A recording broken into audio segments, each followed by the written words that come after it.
제가 2주 전에 창립 기념주일 전에 일터에서 지키는 영성이란 제목으로 하나님의 말씀을 나누었습니다. 기억이 나시나요?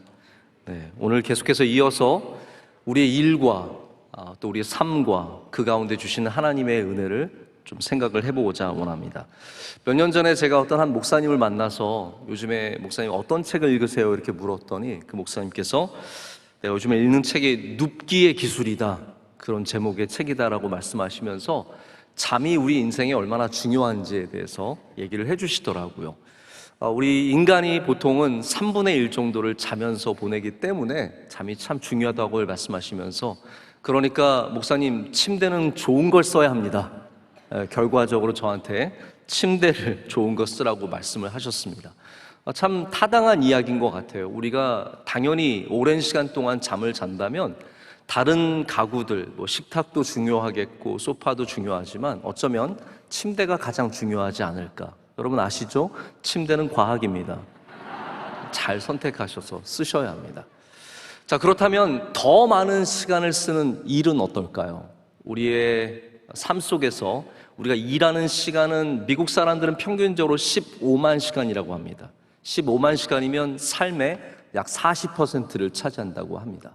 한국 사람들은 우리 OECD 국가에서 한국이 가장 많이 일하는 나라 중에 하나입니다. 그래서 아마 우리는 15만 시간 훌쩍 넘길 것 같아요.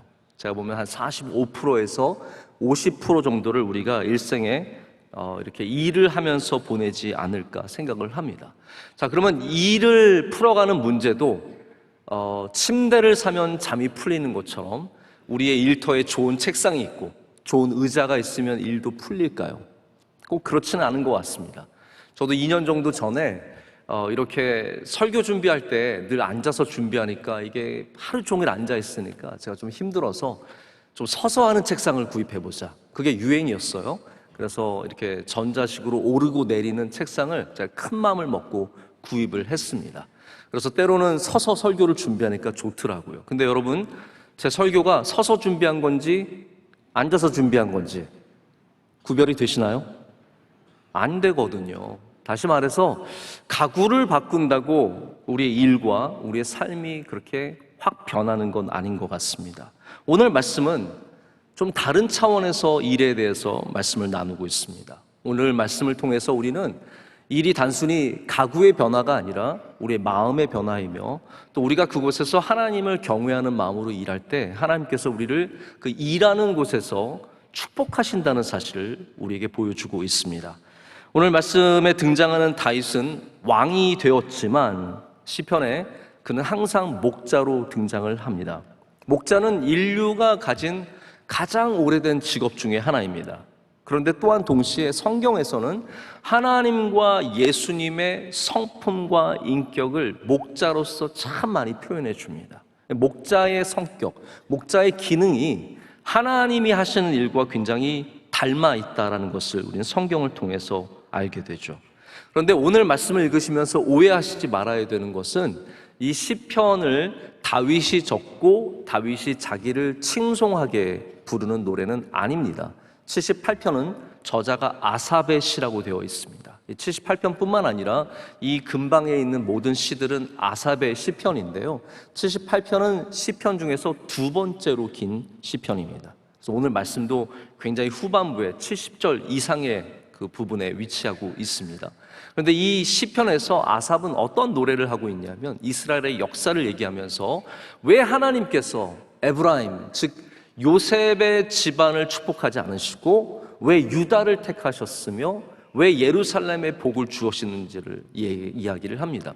하나님께서 이 야곱의 12아들 중에서 요셉 지파가 아니라 바로 유다의 지파, 거기를 기뻐하셨다는 거죠. 그 중심에는 누가 있겠습니까? 다윗이라는 인물이 있는 거예요. 이 다윗의 장막, 다윗이 하나님께 드린 예배, 다윗의 모든 것들이 하나님의 마음에 흡족하였기 때문에 하나님께서 북이스라엘이 아니라 저 번성한 국가가 아니라, 여러분 사실 지리적으로 보면 북이스라엘이 훨씬 더 살기 좋은 곳입니다. 훨씬 더 비옥한 곳입니다. 하나님께서 거기를 축복하지 않으시고 예루살렘과 남유다를 축복하셨다는 말씀 속에서 이 다윗을 등장하게 되고 다윗의 능력이 나타나게 됩니다. 여기 다윗은 목자로서 등장하는데요, 하나님께서 특별히 기뻐하시는 두 가지 모습을 갖추고 있습니다. 그것이 바로 오늘 제목입니다. 하나는 성품입니다. 인격입니다. 그는 완전한 마음의 완전함을 갖고 있었고, 또 하나는 능력과 실력입니다. 그는 손에 능숙함을 갖고 있어서 이 두 가지를 통해서, 그의 삶을 통해서 하나님께서 영광을 받으시고 그것을 기뻐하시는 모습이 나옵니다. 자, 우리가 어떻게 하나님께 영광 올려드리는 삶이 될 수 있을까요? 먼저는 여러분의 삶 속에서 바로 이 마음의 온전함, 완전함을 인격적으로 갖춰야 하고, 두 번째로는 손의 능숙함, 우리가 무슨 일을 하든지 그 일을 능숙하게 감당하는 사람이 되어야 합니다. 저는 악기를 좋아하지만 제가 잘 다루는 악기는 그렇게 많지 않습니다. 그래서 이렇게 바이올린 하시거나 뭐 플룻을 하시거나 오보에를 하시거나 뭐 트럼펫을 하시든지 그걸 능숙하게 다루시는 분들을 보면 너무너무 멋있습니다. 너무너무 귀해 보이고, 그러나 여기까지 오기까지 얼마나 많이 연습했으며 얼마나 많은 수고를 했겠습니까? 그것을 하나님께서 기뻐하신다라는 거예요. 그것을 하나님께서 우리에게 바라신다라는 겁니다.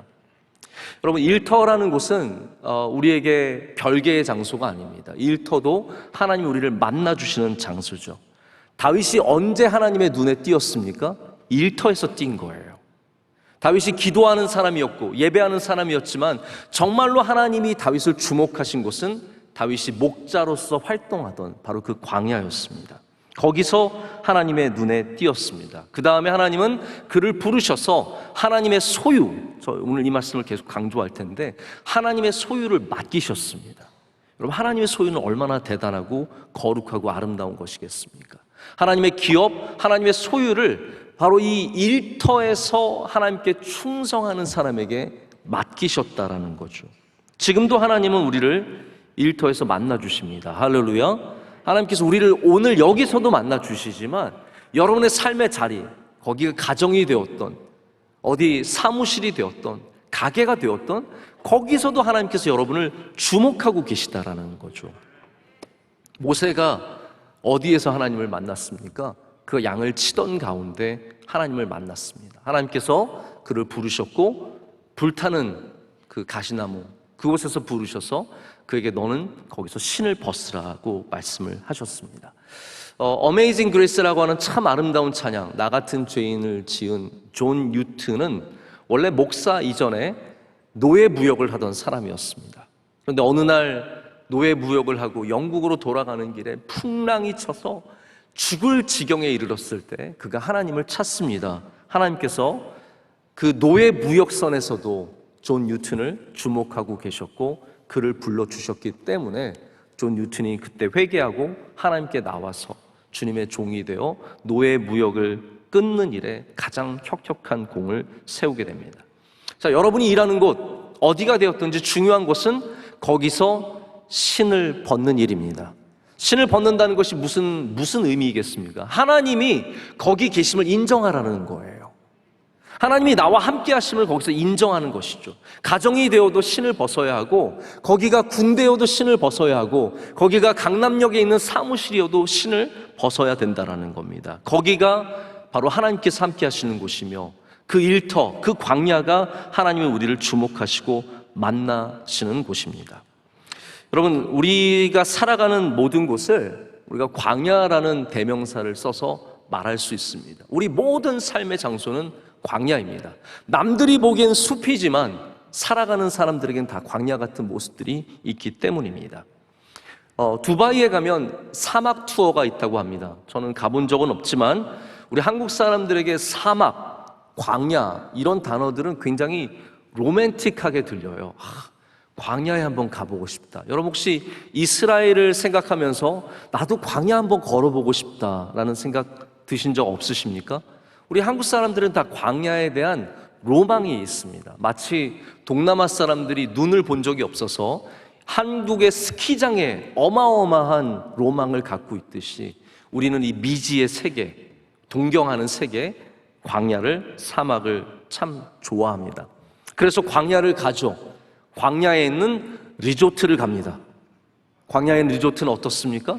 정말 아름다운 수영장이 있고 맛있는 음식이 나오고 방에 가면 에어컨이 빵빵하게 나오죠. 물론 밖에는 낙타도 돌아다니고 그리고 광야에 있는 새들도 옵니다. 그러나 거기는 광야가 아니라 뭡니까? 리조트예요. 그런데 그것을 경험하면서 야, 광야 참 좋다. 야, 사막 참 좋네. 이거는 전혀 사막과 광야를 모르는 소리예요. 사실 광야와 사막은 정말로 위험한 곳입니다. 멋모르고 들어갔다가 열사병에 걸려서 죽을 수도 있고 길을 잘못 찾으면 헤어나오지 못해서 죽음을 당할 수도 있습니다. 추운 밤에 멋모르고 대충 옷 하나 들고 갔다가 얼어 죽을 수 있는 곳이 광야이며, 그리고 우리가 알지 못하는 곳에서 어려움을 당할 수 있는 곳이 광야입니다. 자, 그러니까 우리의 삶이 광야라면 남들의 삶을 보면서 아, 저기 살만하겠는데 라고 생각한다면 큰 착각입니다. 살아가는 사람은 정말 광야이죠. 거기가 어렵고 힘듭니다. 저도 이스라엘의 광야를 가본 적이 있고 광야를 경험해 본 적이 있습니다. 걸어본 적도 있습니다. 몇 시간을 머물면서 참 힘든 것도 느꼈습니다. 그러나 베두인의 광야와 저의 광야는 너무나 질적인 차이가 있죠. 저는 광야를 전혀 모릅니다. 안다고 말해도 사실은 광야에 대해서 아무것도 모릅니다. 우리의 모든 일이, 우리의 모든 삶이 광야이기 때문에 사실은 남들의 삶을 우리가 알 수 없고 그들의 어려움을 알 수 없습니다. 우리에게 중요한 것은 무엇입니까? 남들이 모르는 나의 광야에 하나님께서 함께 하신다는 사실입니다. 남들이 알 수 없는 나의 광야, 나의 추위, 나의 땀, 나의 눈물, 나의 괴로움, 나의 연약함, 하나님은 알고 계시고 하나님은 그 가운데 우리가 어떻게 살아가는지 주목하고 계십니다. 거기서 우리가 하나님이 기뻐하시는 모습으로 살아갈 때 하나님 우리를 외면하지 않으시고 그 광야에서 오늘 나오는 말씀처럼 다윗을 이끌어 내시듯이 우리를 이끌어 내신다라는 말입니다. 하나님이 우리를 이끌어 주시는 분이심을 믿어야 합니다. 그것이 성도의 믿음이 되어야 합니다. 71절에는 이렇게 되어 있습니다. 젖양을 지키는 중에서 다윗을 이끌어 내셨다라고 성경이 시편의 저자가 노래하고 있습니다. 하나님께서 광야에서 양을 치던 다윗을 불러주셨습니다. 그리고 전양을 먹이던 그에게 이스라엘을 맡겨주십니다. 여러분, 어떻게 이렇게 되었을까요? 다윗은 어떻게 왕이 되었을까요? 베들레헴의 그냥 아무것도 아닌 집안, 이새의 집안의 막내 아들이었던 다윗이 어떻게 왕이 되었을까요? 누가 끌어줬을까요? 왕국의 유명한 사람이, 권력 있는 사람이, 돈 많은 부자가 그를 끌어줘서 다윗이 그렇게 왕이 되었을까요? 성경은 그렇지 않다고 말합니다. 성경은 다윗이 왕이 된 것은 하나님께서 그를 이끌어 주셨기 때문이다 라고 말하고 있습니다. 여러분, 우리는 참 고민이 많습니다. 왜냐하면 누가 나를 끌어줘야 된다고 생각하기 때문입니다. 어떠한 선을 붙잡아야, 어떤 라인을 붙잡아야 저기 능력 있는 부사장님이 아니면 능력 있는 전무님이 나를 끌어줘야 내가 올라간다고 생각하기 때문이죠. 아닙니다. 우리 그리스도인들은 내게 맡겨주신 전양을 하나님이 기뻐하시는 마음으로 돌보시면 하나님이 그를 이끌어 주시는 것을 믿어야 합니다. 사람이 이끌어주는 거 단계가 있습니다. 여기 이끌어낸다라는 단어는 성경에서 어떤 곳에서 쓰이냐면 출애굽할 때 하나님께서 백성들을 이끌어 주셨다는 표현과 똑같습니다. 그래서 이거는 구원의 표현입니다. 하나님께서 그를 구원해 주셨다, 그를 어려움 속에서 건져 주셨다는 표현입니다. 다시 말하자면, 좀 더 구체적으로 말하자면 하나님께서 홍해를 건너게 하시듯이 다윗이 어려운 홍해를 건너가게 하시고, 광야에서 굶주림과 추위와 어려움과 맞닥뜨렸을 때 거기서 만나를 베풀어 주시고 메추라기를 주시고 구름기둥과 불기둥으로 인도하시는 것처럼 하나님께서 우리를 인도해 주신다는 말씀이에요. 여러분, 여러분의 삶에 우리가 전양을 주님이 기뻐하시는 마음으로 돌보고 있으면 하나님께서 여러분으로 홍해를 건너가게 하시고 어려움을 이겨내게 하시고 이끌어 주신다는 말입니다. 대단한 사람 몰라도 괜찮습니다. 우리는 하나님이 우리를 보시고 계시기 때문에 하나님의 이끄심을 믿고 나아가야 합니다. 그런 사람에게 광야에서의 삶이 예루살렘의 삶으로 변하게 되고 하나님께서 그를 영화롭게 하시는 것을 만나게 됩니다. 근데 이 출발점이 어디입니까? 바로 전양을 지키는 데 있습니다.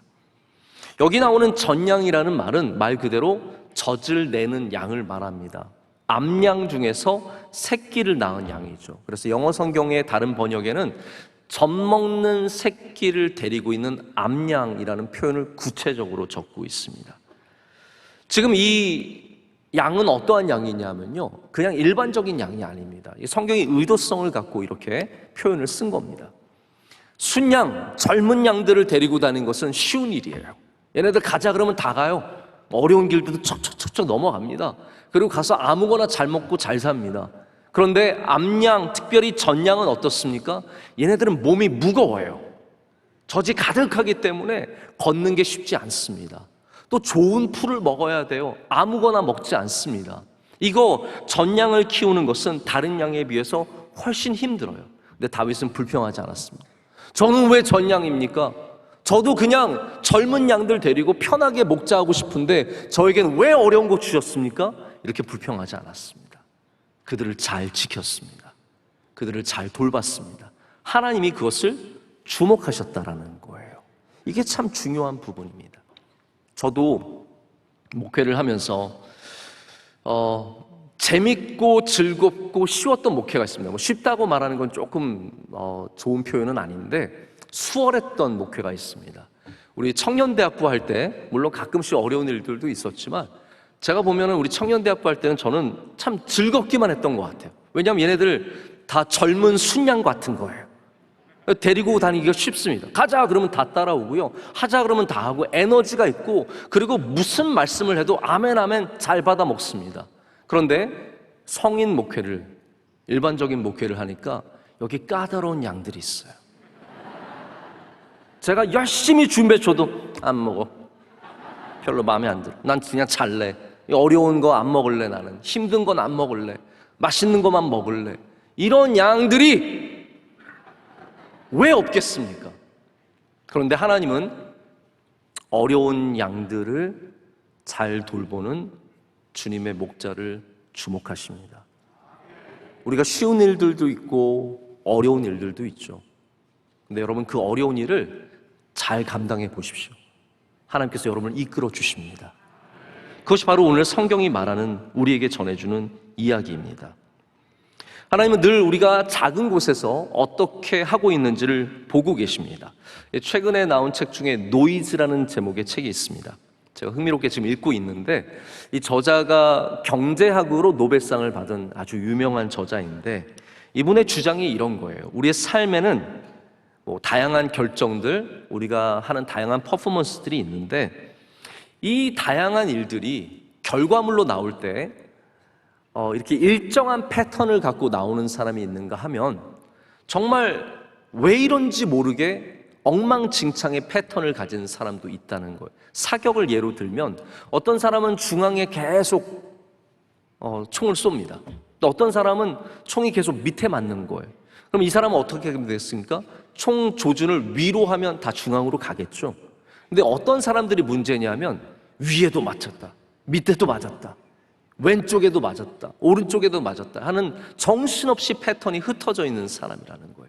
이 세 가지 그림을 비교하면서 여기 세 번째, 막 편향되어 있는 것도 아니고 뭐 형편없이 이리저리로 왔다 갔다 하는 사람은 결과를 예측하기가 어렵다는 거예요. 왜 이런 현상이 있냐면 이 사람의 삶에는 다양한 요인들, 그걸 노이즈라고 표현합니다. 소음들이 가득하기 때문에 때로는 좋은 결정도 나오지만 때로는 엉망진창, 이상한 결정들이 이렇게 아주 분포도가 좋지 않다라는 거죠. 기업이나 개인이나 이런 방해 요소들, 노이즈, 바로 소음들을 줄이는 것이 굉장히 중요한 일이다라고 얘기를 하면서 좋은 결정을 내리는 것이 그 사람에게 얼마나 중요한 일인지를 이야기를 합니다. 이런 예를 들어요. 에볼라가 서아프리카에서 나오기 시작했을 때 전 세계가 두려워서 떨었습니다. 근데 그때 미국이 굉장히 주도적으로 아주 옳은 결정을 내려서 반응을 참 잘했습니다. 이제 그때 대통령이 오바마 대통령인데, 오바마는 에볼라를 경험해 본 적이 없다는 거예요. 한 번도 경험해보지 못했지만 거기에 바른 결정을 내린 것은 그가 결정에 있어서 일정한 패턴을 갖고 있는 사람이기 때문이다라고 말합니다.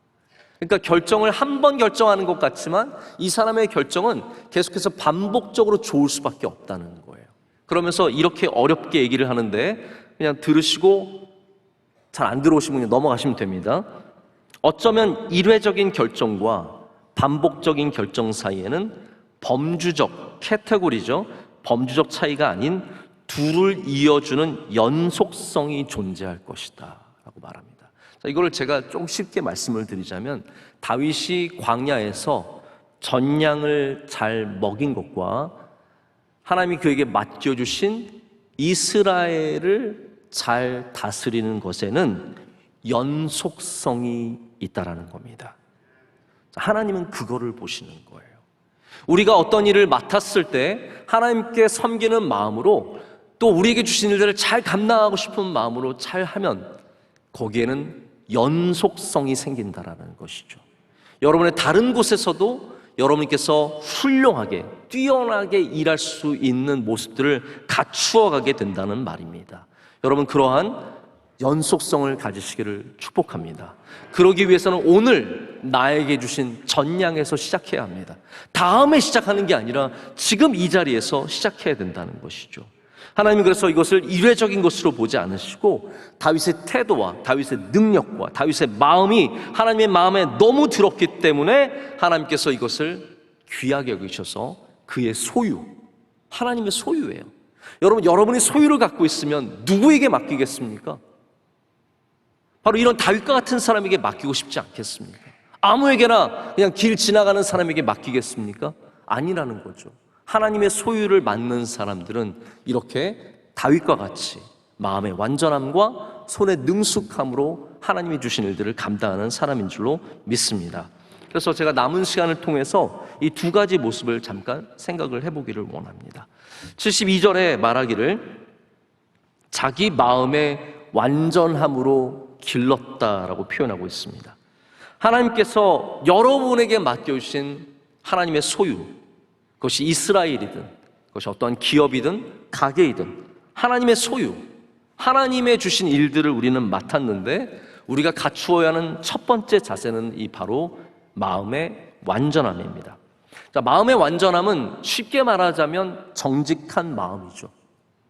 인테그리티라고 하는 영어를 쓰는데 사실 인테그리티는 번역하기가 참 난감합니다. 왜냐하면 우리는 정직하면 주로 honesty라고 생각을 하거든요. 근데 인테그리티는 좀 더 복잡한 거예요. 이건 성품적인 정직을 말합니다.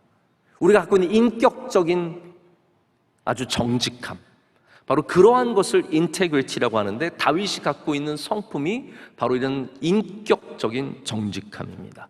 다윗이 시편 15편에 이 정직에 대한 노래를 하는 부분이 있는데 여러분 제가 낮 예배 때는 잘 이렇게 찾지 않지만 한번 성경을 찾아주시면 좋을 것 같아요. 성경 시편 15편을 한번 열어보시기를 바랍니다. 15편에 1절 우리 다 찾으셨으면 한 목소리로 읽겠습니다. 여호와여 주의 장막에 머무를 자 누구 오며 주의 성산에 사는 자 누구 오니까. 다윗이 질문으로 시작합니다. 하나님 마음에 드시는 분은 누구십니까? 하나님과 동행할 사람은 누구입니까? 하나님과 함께 일할 사람은 누구입니까? 이런 질문이에요. 그 다음에 뭐라고 얘기합니까?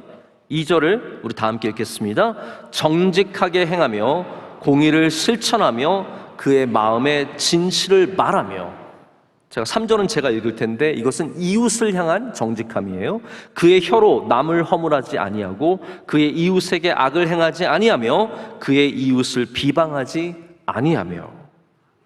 이게 다 말씀 귀한데 마지막 절 5절의 맨 끝에 보면 이렇게 되어 있습니다. 이런 일을 행하는 자, 바로 마음의 완전함을 가진 자, 정직한 사람은 영원히 흔들리지 아니하리이다. 영원히 흔들리지 아니하리이다. 그럼 이 말씀 얼마나 귀한 말씀입니까? 누가 이 세상에서 흔들리지 않을 수 있습니까? 누가 하나님과 함께 일하면서 하나님과 동행하면서 흔들리지 않겠습니까? 마음의 정직함을 갖고 있는 사람이라는 거예요. 이것이 바로 다윗이 가졌던 마음입니다. 제가 어제 말씀 준비를 마칠 때 모든 정리를 다 끝내고 이미 프린트를 했습니다. 그런데 하나님께서 저에게 너 저 책을 한번 열어봐라, 그런 마음을 주시는 거예요. 물론 그런 소리가 들렸던 건 아닙니다. 그런데 마음속에 이 책을 한번 봐야겠다. 딱 열고 보는데 시편 78편에 대한 이야기가 나오는 거예요. 저 그것부터 깜짝 놀랐어요. 어떻게 이럴 수 있냐. 이 많고 많은 내용 중에 78편의 얘기가 나오면서 그 안에 랍비가 쓴 주석이 소개가 되었습니다. 근데 78편이 길잖아요. 근데 또 그 미드라시가, 랍비의 주석을 미드라시라고 하는데요, 이 미드라시가 오늘 본문에 대한 미드라시예요. 왜 다윗을 하나님께서 택하셨는가, 그 부분에 대한 랍비의 설명을 제가 여러분께 한번 읽어드릴게요. 자막으로 보시면 됩니다. 그는 다 큰 양들이 풀밭으로 먼저 내달리는 것을 막으려 했습니다. 대신 어린 양들을 먼저 이끌어 부드럽고 즙이 많은 풀을 뜯어 먹을 수 있게 배려하려고 했습니다. 그 다음으로는 그보다 더 자란 양들에게 중간급 풀을 뜯게 했고, 마지막으로 젊고 튼튼한 양들을 데려다 좀 질긴 풀들을 먹이려고 했습니다. 거룩한 자 하나님이시죠? 하나님께서 말씀하셨습니다. 양들을 그들의 필요에 따라 먹일 줄 아는 그는, 다윗입니다, 내 백성을 목양하라. 아멘. 여러분 참 귀하지 않습니까? 랍비들이 이 말씀을 묵상하면서 하나님께서 어떠한 마음으로 이 말씀을 하셨는지를 생각한 겁니다. 다윗이 그 전 양들을 먹이기 위해서 어린 양들을 먼저 먹이고, 그 다음에 마지막에 젊은 양들을 먹이는 이 번거로운 수고를 하는 모습들을 적으면서 다윗의 마음이 얼마나 하나님 앞에 기뻤으면 하나님께서 너는 내 양을 먹이라 말씀하셨는지를 적은 거예요. 여러분, 양을 먹이는 일이 결코 쉬운 일이 아닙니다. 목자들이 보통 양을 먹이기 위해서, 이 풀을 찾기 위해서 하루 종일 3군데 4군데를 돌아다니고, 그 가운데 못 먹는 풀은 못 먹게 하고, 또 특별히 젖을 내는 양들에게 먹여야 하는 영양분이 많은 풀을 먹여야 하고, 물을 찾아가야 하는 이 번거로운 일들을 다윗이 너무나 잘 감당했다라는 거예요. 하나님이 그것을 기뻐하셨다라는 겁니다. 자, 여러분의 삶에 있는 전양을 잘 먹이시는 정직한 마음을 품으시기를 축복합니다. 저희 교회에서 수많은 사역을 하고 많은 선교를 하는데, 정말로 만나고 싶은 사람이 누구냐라고 물으신다면 저는 정직한 사람이다 라고 말할 수 있습니다. 마음이 하나님 앞에 깨끗한 사람, 정직한 사람, 하나님께서 그런 사람들을 지금도 찾으시는 줄로 믿습니다. 두 번째는 손에 능숙함으로 그들을 지도하였다라고 말하고 있습니다. 손에 능숙함이 무엇입니까? 바로 능력과 실력을 말합니다. 다윗이 그냥 마음만 좋은 사람, 정직한 사람만이 아니었다는 것이죠. 우리 개신교 안에 있는, 우리 기독교 안에 있는 잘못된 오해 중에 하나가 실력과 은혜를 대립적으로 본다라는 것입니다. 은혜를 찾는 사람들이 실력을 키우기보다는 은혜에 몰빵하는 경우가 있어요. 죄송합니다. 몰빵이라는 단어 아십니까? 거기에 다 거는 거예요. 나는 하나님께서 쓰시니까 은혜를 받아야 하니까 기도하면 됐지. 여러분, 기도는 당연히 해야 되는 것이고요, 실력도 반드시 갖추어야 합니다. 저는 우리 젊은이들에게 꼭 그런 얘기를 해줍니다. 탁월한 일꾼들이 되어라. 어디를 가든지 경쟁력을 갖고 탁월한 사람들이 되어야 한다라고 말합니다. 여러분, 하나님께서 당연히 누구나 쓰실 수 있으시지만 열심히 일하고 그 손의 능숙함을 위해서 일하는 사람 쓰시지 않으시겠습니까? 여러분이 악기를 하면 악기고, 성악을 하면 성악이고, 여러분이 공부를 하면 공부고, 여러분의 그 손이 능숙해지는 데까지 이르러야죠. 그것이 바로 하나님께서 우리에게 구하시는 모습입니다. 다윗은 손으로 하는 모든 일에 탁월함을 가졌습니다. 그는 돌팔매질로 멀리서 골리앗을 한 방에 맞췄습니다. 여러 돌이 필요 없었습니다. 정확하게 이마에 맞췄습니다. 손에 능숙함이 있었죠. 그는 악기를 잘 들었습니다. 비파와 수금으로 찬양하며 하나님을 아름답게 노래했습니다. 손에 능숙함이 있었습니다. 하나님이 그것을 기뻐하셨던 거죠. 성경에는 다윗처럼 이렇게 손에 능숙함을 가졌던, 탁월함을 가졌던 여러 사람들이 나옵니다. 요셉이 그런 경우이며 또한 포로 시대의 다니엘이 그런 예입니다. 저는 다니엘을 포로 시대의 다윗이라고 표현해 보고 싶어요. 다윗과 흡사한 부분이 굉장히 많습니다. 특별히 능력이라는 부분에 있어서 다윗과 굉장히 흡사합니다.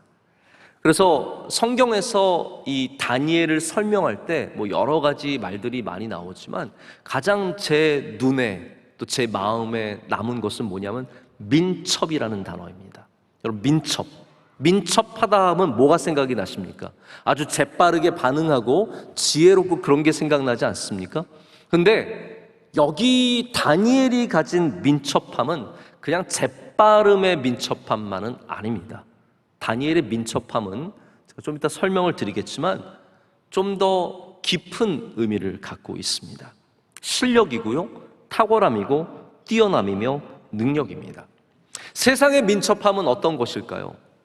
뭐 남들보다 조금 더 빠르게 반응하는 사람들이죠. 그래서 뭐가 유행한다고 하면 민첩하게 그 분야를 차지해서 돈을 버는 사람, 민첩하게 움직이는 사람. 그럼 지하철 가면 민첩하게 움직이는 분들 굉장히 많습니다. 자리가 하나 났을 때 민첩한 눈, 매 눈으로 바라보고 있다가 쏜살같이 가서 그 자리에 앉는 분들이 있습니다. 근데 여러분, 민첩하지 않아도 하나님이 은혜 주시면 내 앞에 자리가 나더라고요. 민첩해야만 앉아가는 거 아닙니다. 절대 딱 보면은 일어날 건지 안 일어날 건지 아시잖아요. 가만히 보고 있으면 저 사람 다음 역엔 일어나겠다. 저 사람은 종점까지 갈 것 같다. 그래서 포기하고 종점같이 갈 것 같은 사람 앞에 앉아 있었는데 그 사람 갑자기 우우 이러면서 갑자기 벌떡 일어나서 나가는 거예요. 할렐루야. 여러분, 하나님이 민첩한 사람, 먹이를 가장 먼저 낚아채는 사람만 살게 하지 않으십니다. 우리 때로 약간 둔해도, 약간 부족해도 하나님께서 은혜 주시면 넉넉하게 살아가는 줄로 믿습니다. 고속도로에서도 민첩한 사람들 만납니다. 뭐 틈만 있으면 끼어드는 사람, 머리부터 드밀고 보는 사람, 뭐 한참 추월에 가서 앞에 막 끼고 꼬리를 보이면 엉덩이 흔들면서 가는 차들 있잖아요. 나중에 가다 보면 다시 만나요. 한참 가다 보면 내 옆에 다시 가요. 이 차 진짜 난리를 치던데 내 옆에 있는 거예요. 여러분, 민첩하다고 우리가 더 앞서가는 게 아니죠. 그러면 민첩함이라는 것, 성경에서 말하는 민첩은 무엇이겠습니까? 제가 새벽 예배 때 한번 이 말씀을 여러분과 나눈 적이 있는데, 이 다니엘은 아주 긴 세월을 외국에서 다른 이방 나라에서 가장 중요한 자리를 지켰습니다.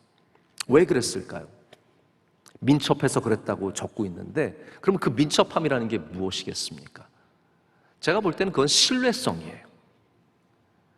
왕들이 정권이 바뀌고 새로운 나라가 세워졌을 때 신뢰할 사람을 찾는 거죠. 누구를 신뢰할 것인가? 근데 다른 사람들은 다 유행 따라서 이 라인으로 가고 저 라인으로 가는데 이 다니엘만은 오직 하나님 앞에 경건한 사람으로서 신뢰함을 쌓은 거예요. 사자굴, 우리 다니엘의 사자굴 이야기 참 유명하지 않습니까? 그 사자굴에 다니엘이 들어갔을 때 몇 살이었던 것 같으세요? 많은 학자들이 80살이 넘었다고 얘기합니다. 그럼 80세 노인이 그 믿음을 지키려고 사자굴에 들어갑니다. 그래서 고증이 잘 된 그림을 보면 사자굴에 있는 다니엘이 백발이고 머리가 다 빠지고 힘이 없는 노인으로 나옵니다. 노인이 저 창문 밖을 바라보면서 여전히 하나님을 의지하면서 하나님만 신뢰하며 서 있는 거예요. 여러분, 그런 사람이 진짜 신뢰를 쌓는 사람이 되는 거예요. 그런 사람들이 결국은 사자굴에서 나오게 되는 것이고 끊임없이 쓰임을 받게 되는 것이죠. 민첩함이 젊음이 아닙니다. 민첩함이 빠름이 아닙니다. 민첩은 하나님 앞에서 쌓아가는 신뢰입니다. 여러분, 이 시대에 다양한 능력을 가진 사람들 많죠. 우리 그리스도인들은 신뢰의 능력을 쌓아가야 합니다. 또 하나는 충성입니다. 충성이라는 것은 누군가에게 잘한다는 의미가 아닙니다. 충성이라는 것은 내게 주신 일들을 그리고 나의 영원하신 하나님을 우리 생각하면서 일하는 모습을 가리킵니다. 그리스도인들은 충성해야 합니다. 여러분에게 주신 하나님의 귀한 일들, 또 우리를 이끄시는 하나님 앞에 충성하는 자세를 가져야 합니다. 바로 다니엘이 이러한 신실함과 충성함을 갖고 있었기 때문에 그는 민첩한 사람이 되어서 긴 시간을 자리를 지키며 하나님께 영광을 올리게 됩니다. 다윗 같은 사람이라는 것이죠. 말씀을 맺겠습니다. 제가 우리 교회 다양한 선교지에 가게 되는데요. 캄보디아도 가고 필리핀 한국 아카데미도 가게 되고 또 우리 에티오피아에 있는 병원과 우리 대학교도 가게 되는데 정말 많은 분들이 수고하고 애씁니다. 그런데 열매가 맺혀지는 곳은 어떤 곳이냐면 바로 이렇게 다윗처럼 마음의 정직함과 그리고 능숙한 손으로 주님을 섬기는 사람이 있는 곳은 반드시 하나님께서 열매를 맺게 하시고 은혜를 주시는 것을 보게 됩니다. 여러분, 여러분의 삶을 하나님께서 이끄시기를 원하십니까? 오늘부터 여러분에게 맡겨주신 전량을 바로 다윗과 같은 마음으로 섬길 때 반드시 하나님께서 그 강하신 오른팔로 여러분을 붙잡아 주시고 이끌어 주실 줄로 믿습니다. 기도하겠습니다. 하나님 감사합니다. 오늘